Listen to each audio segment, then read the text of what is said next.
Well, I usually start I'm notorious for starting my classes with terrible jokes.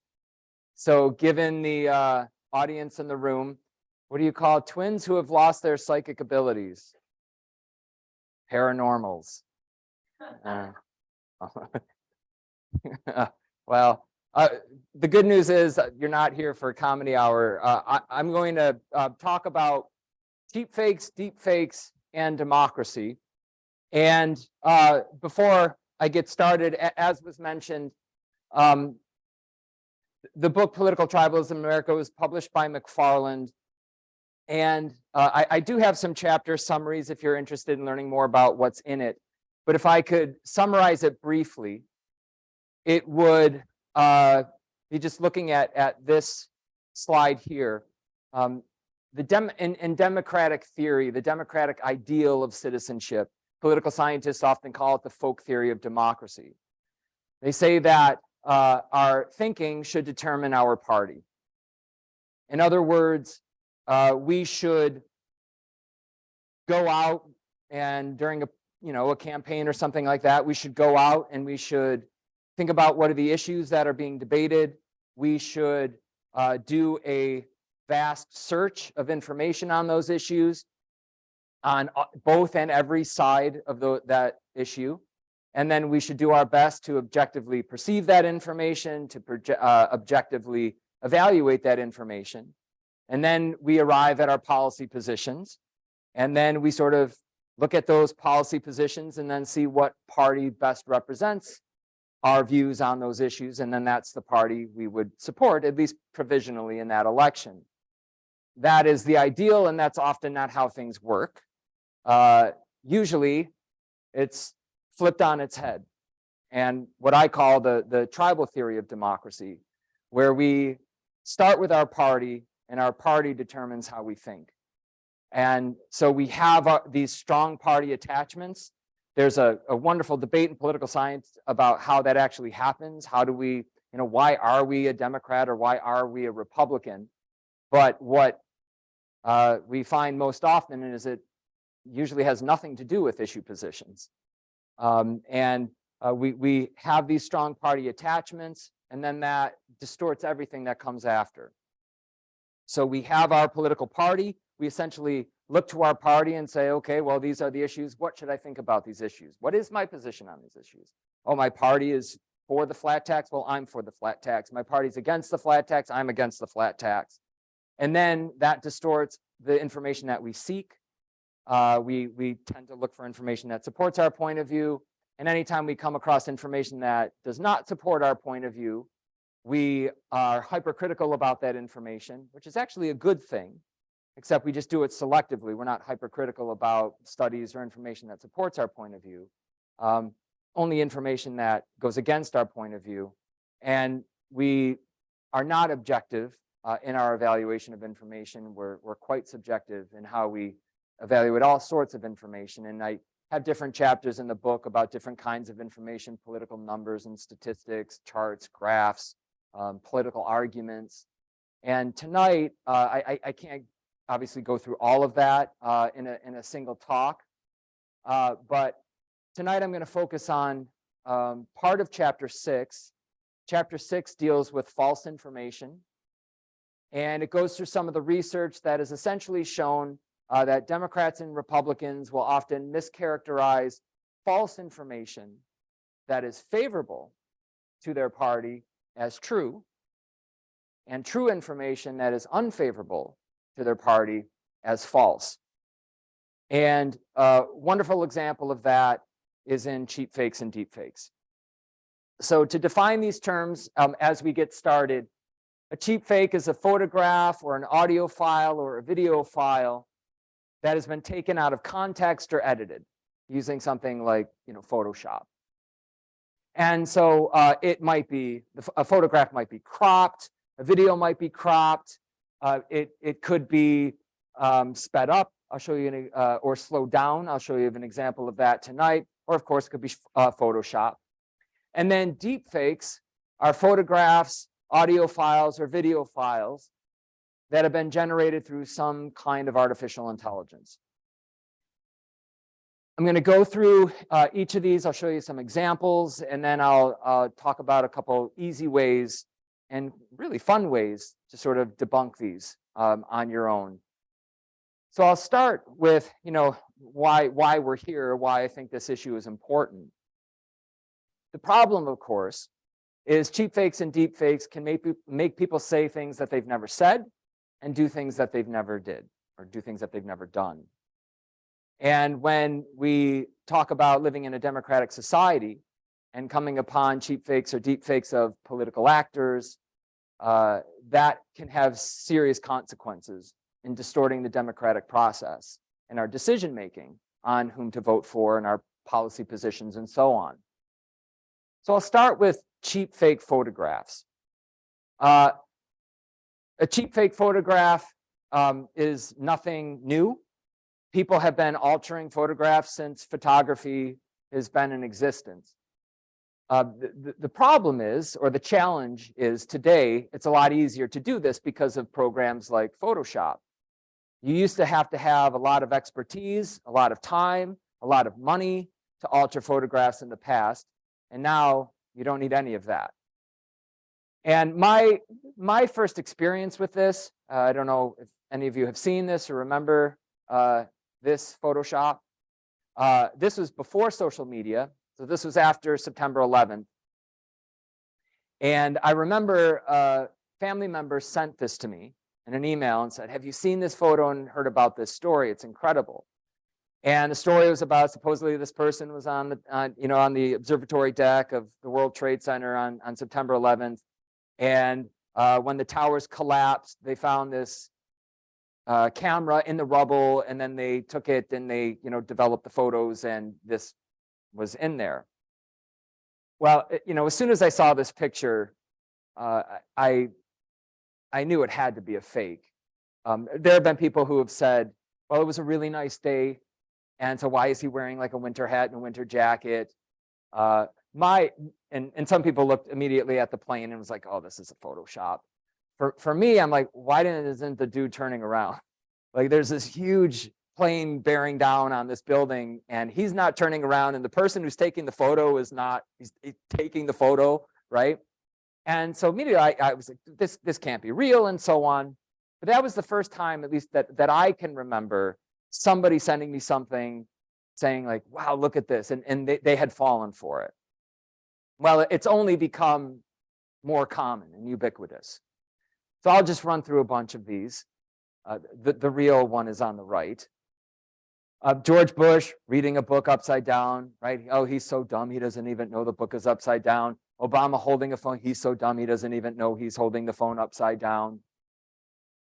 This one, people spelling out our Romney, or our money instead of, Romney. Emma Gonzalez of Parkland High. She was, I believe it was on the cover of Vogue or something, ripping up a Target, but someone photoshopped in the Constitution. She's disrespecting the Second Amendment and so on. Here's Trump, diarrhea, crapping his pants, being consoled on the golf course. Trump handing out a MAGA hat during a hurricane, right, instead of providing aid. And then here's another, Joe Biden falling asleep on this was his first day in the Oval Office when he was supposed to be signing a bunch of executive orders. Now this really, the Photoshop, he really did fall asleep, but he fell asleep like in 2011 when Obama was talking about the national debt or something like that. And he briefly dozed off, but they took his head there and superimposed it on the photo there on the left. So those are cheap fake photos, simple Photoshops. Deep fakes are something entirely different because they're made by our artificial intelligence. So there's a fascinating website called thispersondoesnotexist.com, and every time you refresh the website, it gives you a picture of somebody who does not exist, hence the name of the website. So I'm going to test you. Which, if any, of these photos are not real? So that are not real. So that I pulled off of this person does not exist.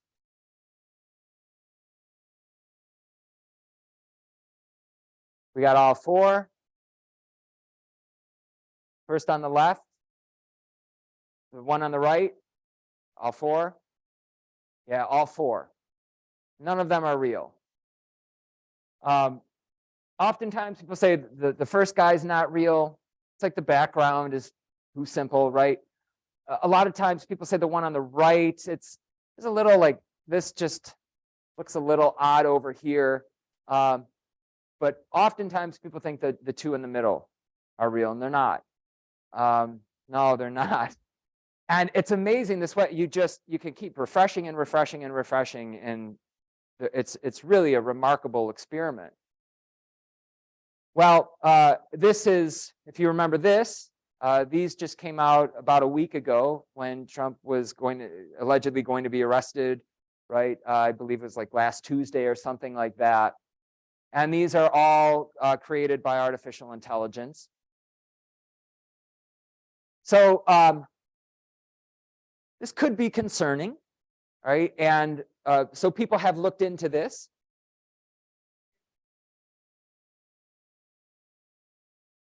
I don't know who created them. I don't know who first posted them, but this is just somebody who posted on Twitter. So then they went pretty viral online. So I saw them on I'm only on Twitter. So I saw them on Twitter, and then I saw a bunch of sites debunking them. But I don't know who produced them.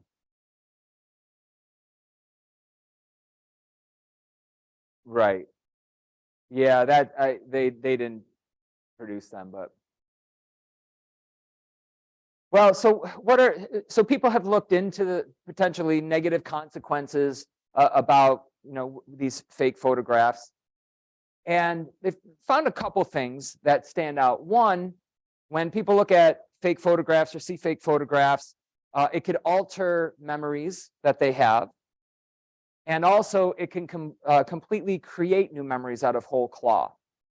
So an example in the first instance here, this was from a 2007 study. They showed people various images of historical events like Tiananmen Square. And the one on the right is fake. They added basically all of the crowds in here. And this is the real photo of the event. And so they asked people, in a control group, people who may have seen this photo, what do you remember about Tiananmen Square? And they would talk about what happened or whatever. And then they would show some people that photo. And a lot of the people who were shown that Photoshop photo talked about how they remember seeing the big crowds who were watching the event. So they were sort of incorporating aspects of this fake photograph in their memory. Another study, which is the Loftus study in 2013, the Friend Loftus in 2013, they showed these two photos, for example, at the top. This one, the one at the left, is George Bush on his ranch with the baseball pitcher, Roger Clemens, and they said that this happened during Hurricane Katrina. And so, while the hurricane was happening and people's lives were being turned upside down, George Bush was yucking it up with a Major League Baseball player down at his ranch. The event never happened. It was a Photoshop. The one on the right is a photo of President Obama supposedly meeting and shaking hands with the former president of Iran, Ahmadinejad. Again, it's an event that never happened. It's a fake photograph. And you can see how many people thought that they could remember this. So again, they're remembering an event that actually never happened. And you can also see the difference between parties here, which is interesting. Because when it's a photograph that makes a Republican look bad, Democrats were more likely to believe that this event was true. And when it's a photo that makes a Democrat look bad, Republicans now are more likely to remember this as being true. And they would say things like, oh, yes, I remember when Obama shook his hand. I thought that was really inappropriate. That really made me mad. Of course, it didn't happen. They remember it happening because of the power of this photograph. So what can we do, to avoid falling for these fake photographs? Well, obviously, the simplest thing that you can do is check with the fact checkers, PolitiFact, Snopes. factcheck.org, because they routinely report on these. So if you come across a photograph and you're a little bit suspicious, you just go to one of these websites, do a quick keyword search, Obama shaking hands with the president of Iran, and then see if they've looked at it. So this was a famous one. I don't know if you remember this, but a young woman in New York City, when after, this was in 2008, I believe it was the day after John McCain had named Sarah Palin to be his running mate, that this young woman in New York, as a joke, used Photoshop to take Palin's head off of another photo and just simply plop it on this picture she found online of this woman at a pool party. It's not a real gun, it's like a BB gun. But this woman, with this American bikini, American flag bikini, and she threw Sarah Palin's face on it and sent it to a couple friends. The friends thought it was hilarious. They knew it was a joke, so they forwarded it. And then those friends forwarded it. And before you know it, it's everywhere. And in fact, there's clips of a panel on CNN talking about this photograph as if it were real, saying that, well, can we really take her seriously as a candidate, and the quote, she may look good in a bikini, but can she really run the country?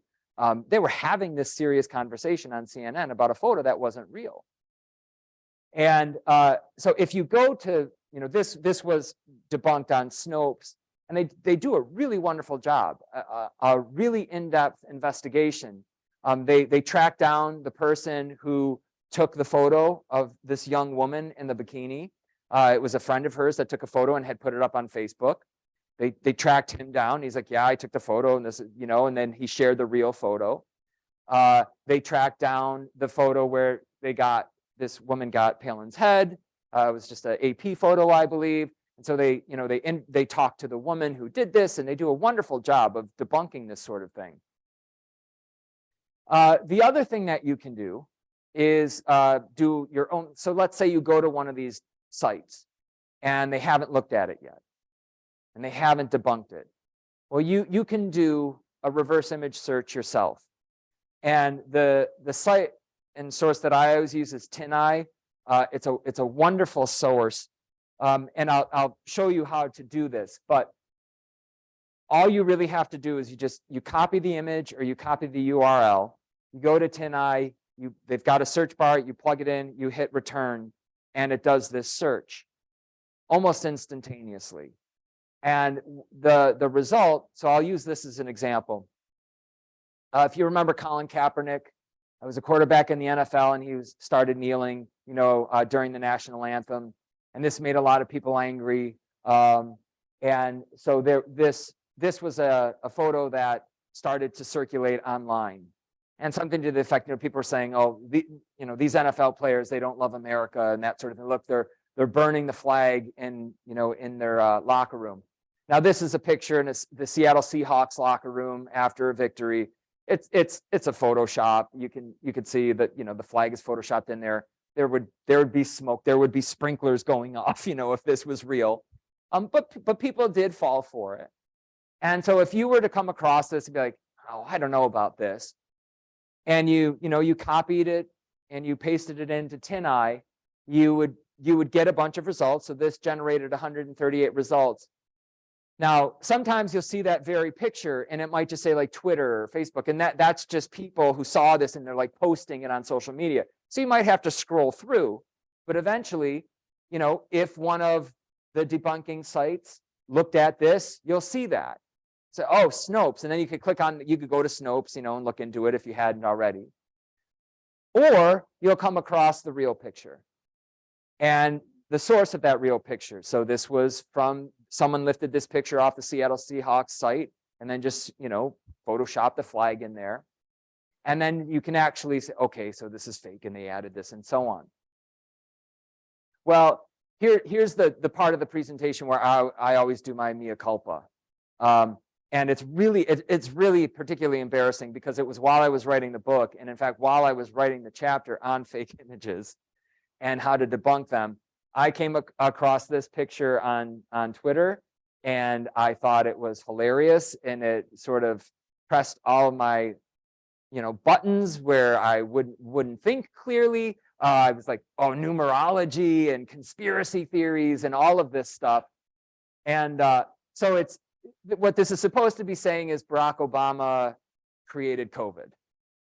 And they're using numerology to figure this out.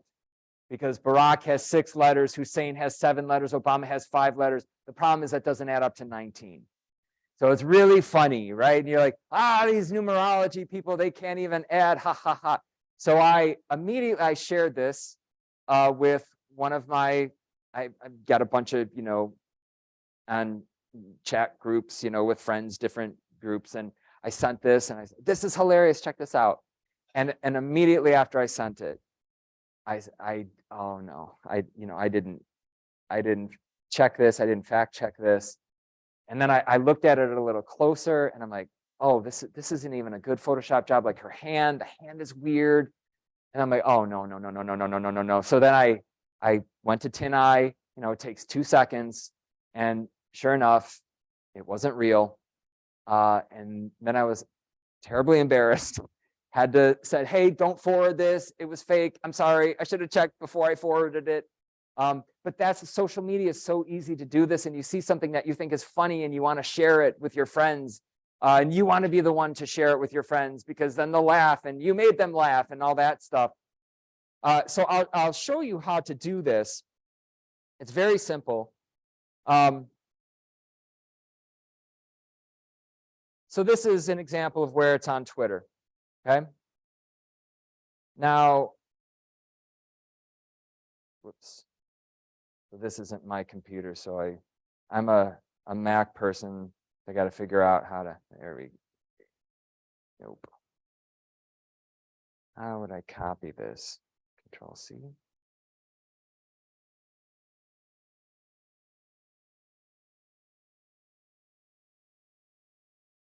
There we go. So I'm going to copy the image. So TinEye is just tineye.com. Go here, paste. And here's the results. And already you can see on the first one, there's that woman, but the sign has nothing to do with numerology, right?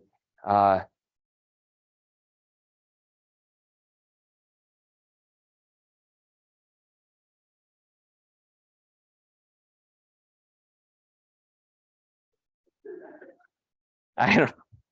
So if I had practiced what I preached, I would have found this pretty quickly, the real photo, and realized that it was a fake. So it's really simple. That took 5 seconds, right? Now, one last thing before we get into deep fakes and audios and video files. It's also important to remember that an image need not be fake to be misleading, because people can use a real photo, but twist the context of that photo. So here's something that Alan West had tweeted out, American soldiers praying during the holy month of Ramadan. He said, Obama's America, this was back when Obama was president, look at what our troops are being forced to do during Islam's holy month. This is a real picture. So if you came upon this and you were like, I don't know about this, and you copied it and you went to TinEye and you plugged it in, you wouldn't see any like, oh, okay, they photoshopped it, like this isn't real. It is a real photo. Of course, the context is completely twisted. These are American soldiers praying during Ramadan, and they happen to be Muslim American soldiers who are praying during the holy month of Ramadan, because we have Muslim Americans serving in the US military. So no Christians or atheists or Hindus or Buddhists or whatever were being forced to pray. He was just providing a misleading context. So that's another thing to keep in mind. And I'll show you one more example of this. This is another photo that went viral on social media, where Donald Trump seems to be holding out his hand to Justin Trudeau, who's looking at like, do I really want to shake this guy's hand? But when you watch the video, remember, I mean, a photograph is a snapshot in time, right? It just catches this instant in time. But when you watch the video of what actually happened, it gives a very different impression.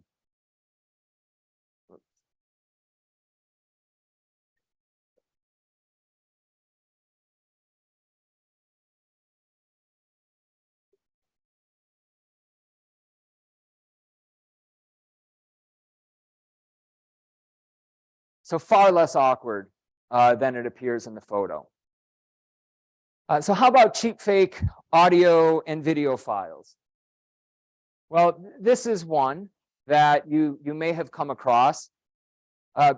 Remember, this is just altering a audio file or video file in a way that you're maybe cropping it, you're slowing it down, you're speeding it up. And so I'll play this as part of what Washington Post did to explain and debunk this particular video.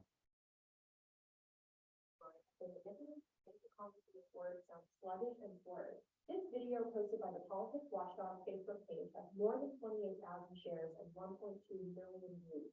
It shows Pelosi speaking at the Center for American Progress Ideas Conference on May 22nd.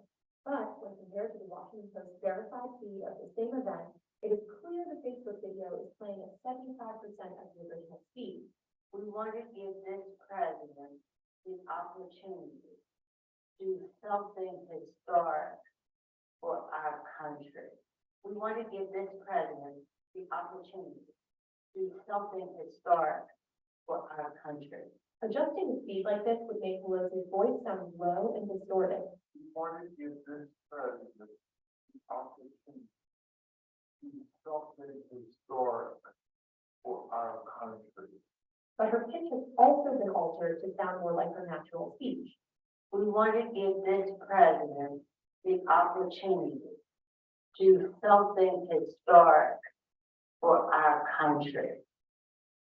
So they were trying, and the claim was that she was drunk and she was slurring her speech. Line has been manipulated to make the congressman's words. This is one, and I couldn't find the video of it.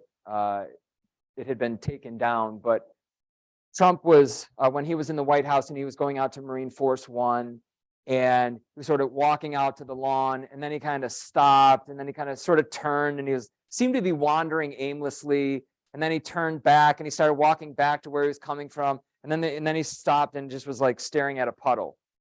And so people are like, this guy has lost his mind, he's not well, that kind of thing. But they had sort of altered the video and slowed it down in some ways, paused it in certain ways. And then what they didn't show you is he was sort of waiting for Melania to come, and then he was going to show her where the puddle was, and he walked her around the puddle. And when he saw the actual video, it wasn't weird at all. But it was just how this was being presented in the story that people were telling about it. So what about deepfakes? And this would be videos that were generated by artificial intelligence. Yes, this exists. If you haven't heard it yet, I would strongly encourage you to. I will not play it for you. But believe it or not, there is an audio deepfake of several U.S. presidents reading "F the Police" by NWA. It is out there. Also, there's, I don't know if you know what copy pastas are, but copy pasta is when someone says something that sort of seems outrageous or hilarious on the internet, and people will sort of copy it and then paste it over and over and over again as a joke. And one of the most famous ones was, it's called the Navy SEALs copy pasta. I cannot reproduce the whole thing for you because there's a lot of foul language in it. So I chose not to show those parts. But it's basically like on the internet, somebody said something that offended somebody else, and then this person responded with this like long thing saying that they're in the Navy SEALs and that they're going to track down this person who like said something about them. They're going to like kill them and all this stuff. And says, I'll have you know, I graduated top of my class in Navy SEALs. I have over 300 confirmed kills. I trained in guerrilla warfare. They spelled guerrilla wrong. As we speak, I'm contacting my network of spies. Your IP is being traced. And then the last part here. So you can find this copy pasta, the Navy SEALs copy pasta, with all kinds of presidents reading it. So I will treat you to JFK reading this last paragraph here of this Navy SEALs copy pasta.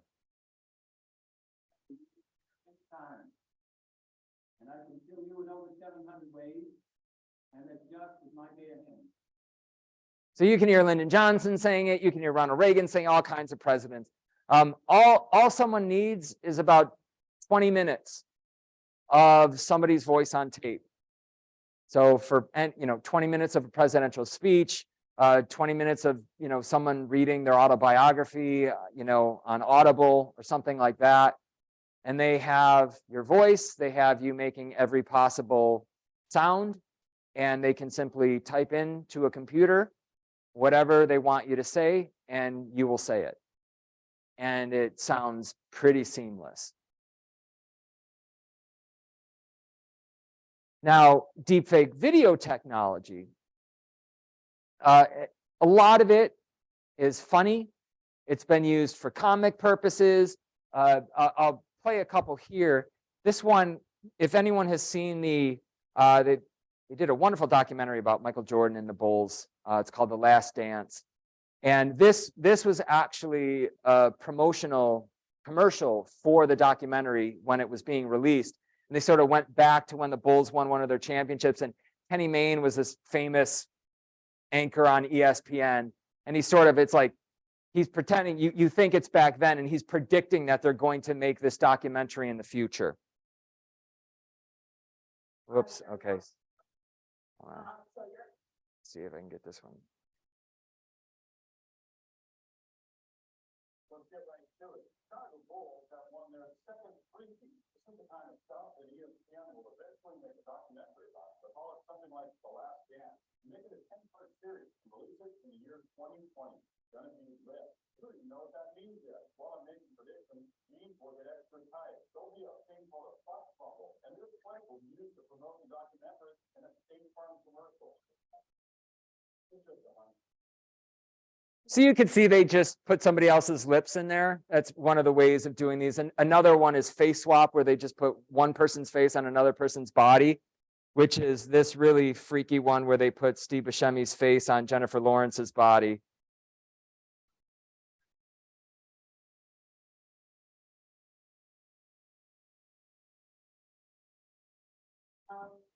Favorite is probably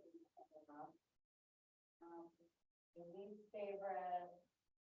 I don't want to have to say. I mean, I don't want to have to say, because who knows, maybe I'll run into these fall. I hope I don't. I hope I never end up like situation. I'm like, oh, what is here? Anyway, actually, because I might do it again. Pretty unreal.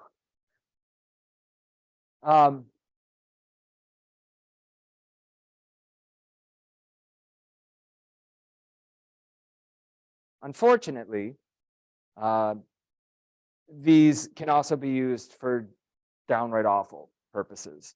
One of the most common uses of face swap technology is to take movie star faces and put them on adult film star actresses' bodies. So this has happened to Gal Gadot, Scarlett Johansson, Emma Watson, and it is incredibly widespread. You can imagine the political implications of this. There was an example of a deepfake video of President Zelensky supposedly announcing to the Ukrainian soldiers to lay down their weapons that they were surrendering to Russia. So when we think about the consequences of this, and they have the potential to be pretty dire. One, you just think of the psychological trauma, in particular of these pornographic videos that are being made. And it's not just happening to movie stars. It's happening to average everyday people. So imagine that you're a woman and somebody takes your face and they put it in a pornographic movie, and you don't know who did it. You don't know who's seen it. And so you go to work and somebody's looking at you, right? Just in a normal kind of conversation. And in your head, you're like, did they do it? Did they make that video?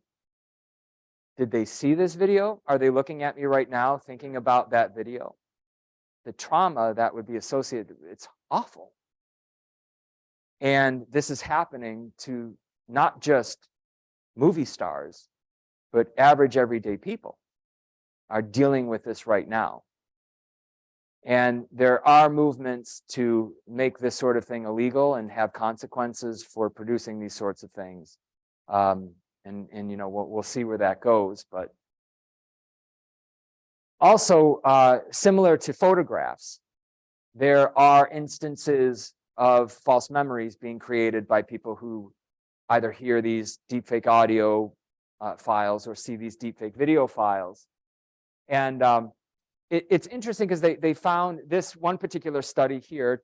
They did find that false memories were created. However, somewhat surprisingly, they found that it wasn't really any more than if you saw a fake photograph. Like I was telling about, you know, the Tiananmen Square or the Obama shaking Ahmadinejad's hand or something. So this will be interesting to see if this result is replicated and so on, because you know, we tend to think videos, they seem to be so much more real. How can you deny what's in a video? And maybe as the quality of these things get better and it's harder to detect, you know, maybe they'll have more of an impact, or maybe we'll just get to the point where we don't believe anything, which I'll talk about in a minute. But so we'll have, you know, I'm interested to see more research on the impact of creating false memories. And then there's been some research that has found that when people see these, that they often mischaracterize false content as true. So they do see a deepfake video that's not real, yet they think it's true and they think it's real. So this is one horrifying example. This would be an example of a cheap fake, because in Pakistan, they took they did like a public service sort of announcement movie, and it was with actors in it, and it was talking about kidnappings. And so they had these actors in this movie who were kidnapping a child, and then it was like, you know, public awareness, hey, be careful of this, and if you see this, you know, see something, say something, whatever. But then somebody took that part where you have these guys kidnapping this kid, which was not real, it was fake, it was actors. They took this and they started spreading it on WhatsApp in India. And people saw this and they thought it was a real kidnapping taking place in India. And so on WhatsApp, it was like, you got to watch out for this. There's these people, they're going around, they're by schools, they're kidnapping children.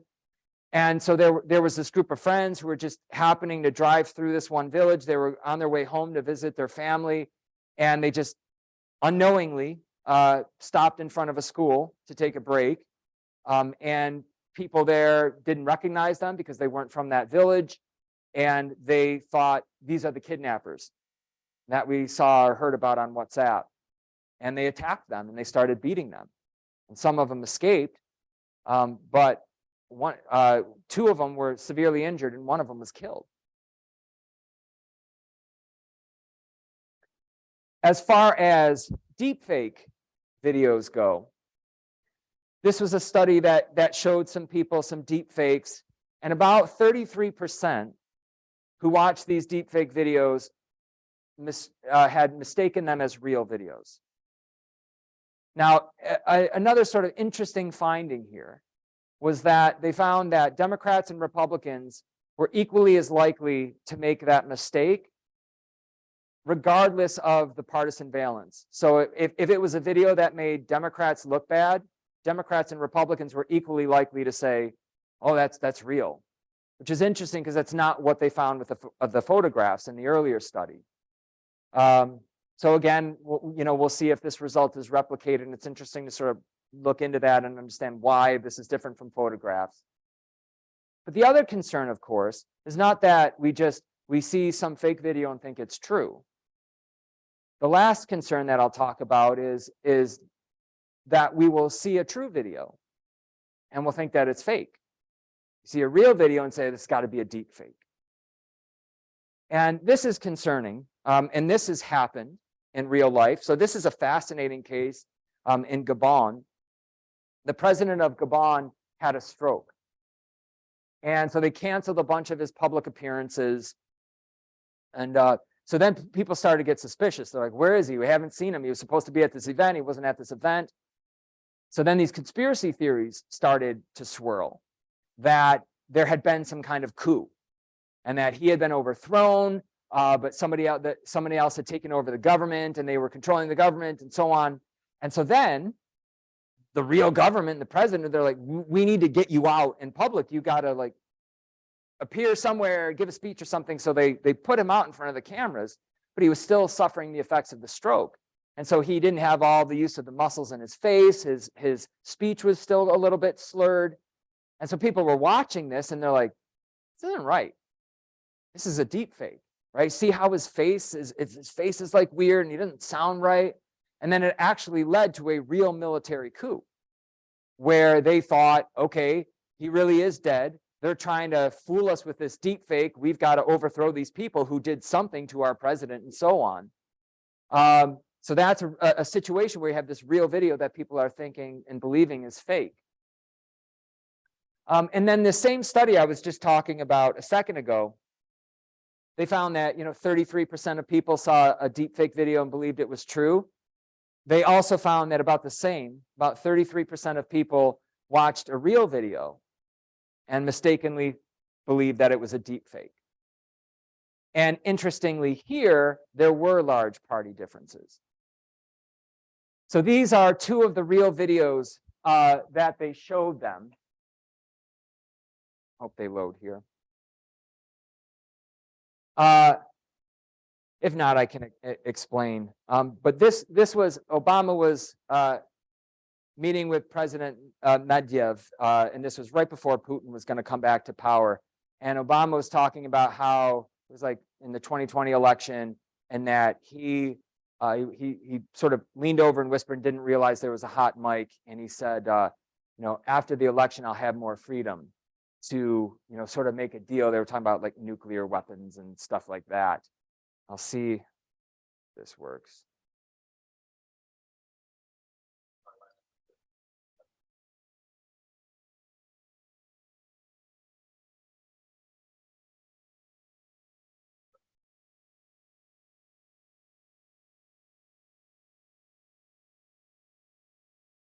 So it seemed to suggest that Obama might have been telling the country one thing, taking a harder line on Russia, and then sort of saying behind the scenes, like, after the election, I can make a better deal or whatever. And so this is not a really flattering video of Obama, and so they showed this, a real video, and 58% of Republicans looked at it and said, yeah, that's real. And they said, yeah, that's something that Obama guy would do, right? But only 22% of Democrats thought it was real. The rest of them thought it was a deep fake. He would never say that. It's a fake.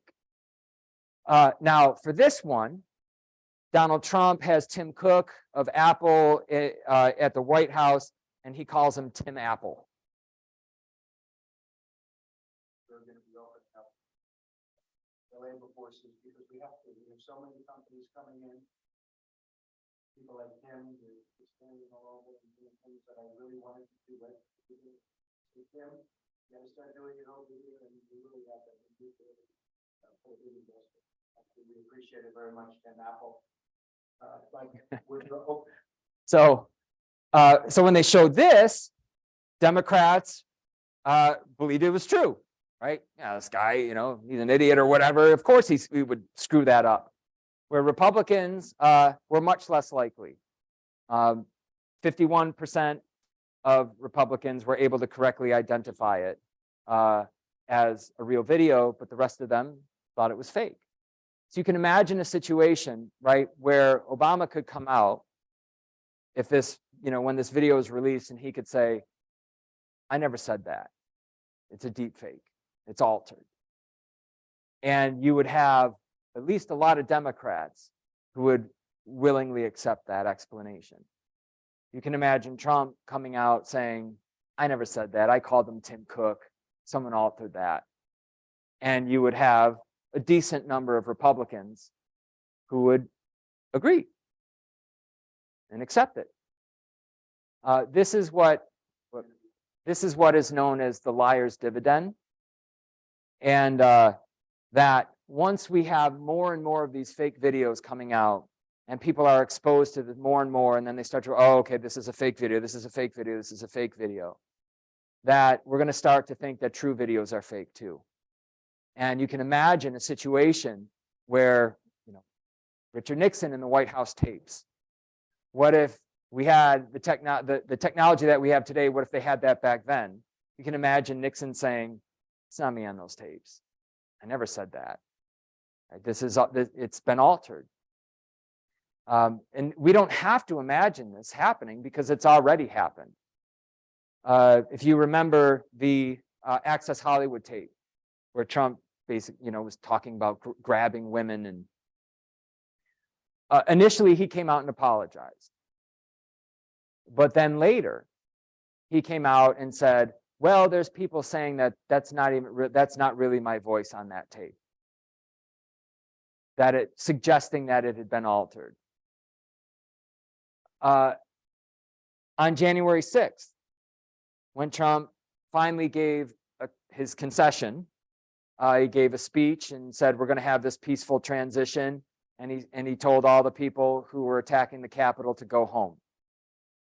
Immediately on websites like Parler, people were posting clips of his video saying, "That's not really him, it's a deep fake.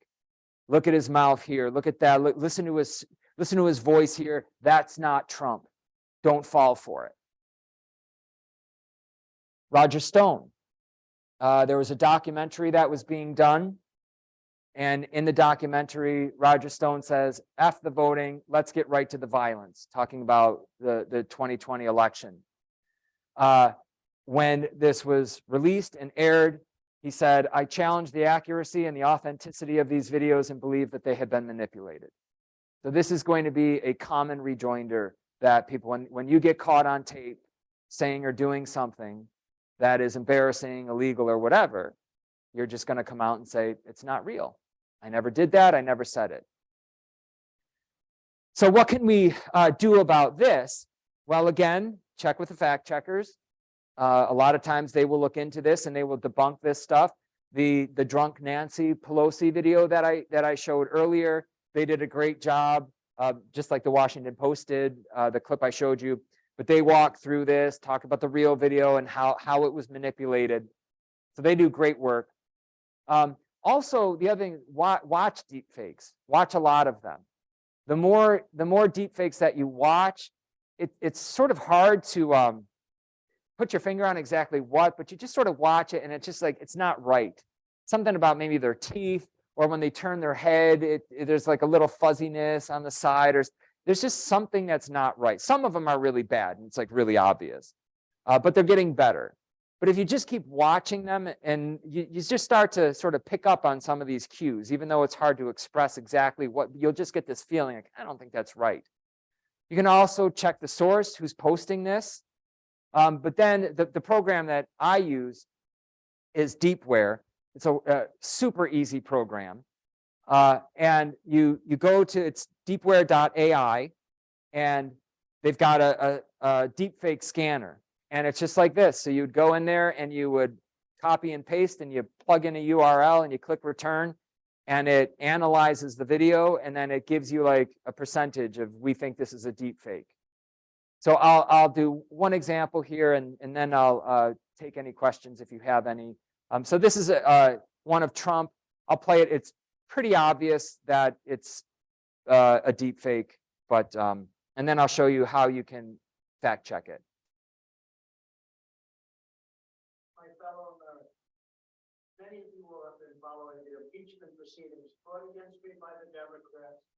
This political witch hunt is tearing our country apart, and not in a good way. While I truly believe that I'm completely innocent of all charges, I have nonetheless decided to make the following announcement.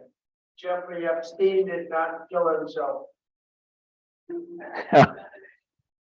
So you can see like the tongue is weird, right? The lips, it's not totally in sync. But so if you wanted, well, I'm going to bring this up on YouTube.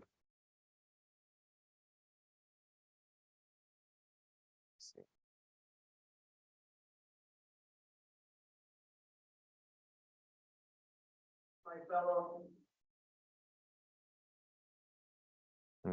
It's not loading. Let me see. You have to grab the URL off of YouTube. Trying to get the share button out and get a pull up a copy of the link and you can take it.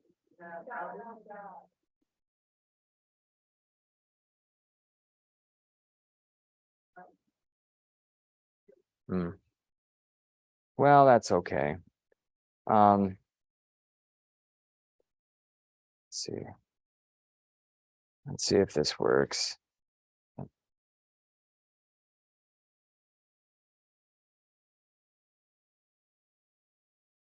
So this is what the website looks like when you first open it. And then you can go to scanner. And we'll see if this works. And it usually does it automatically. Okay. Okay, there you go. So then it just gives you this deepfake detected. You know, it gives you some like a, you know, kind of a, on this little scale here. So it's pretty nice and pretty easy. And then to close, you know, I would just say that the best strategy for this sort of thing is so often, particularly when we're on social media, we have this like, you know, hurry up and feel mentality. You know, like I said, with that fake photo that I saw it, it made me laugh. I thought it was hilarious. And I wanted to share it. And I didn't stop and think. And if we just take a moment, when you sort of feel that, if you just take a moment to stop and think and then say, I better check this photo out. Let me go to Tanai. I better check this video out. Let me go to Deepware. It just takes 5 seconds. And you can save yourself and other people a lot of grief.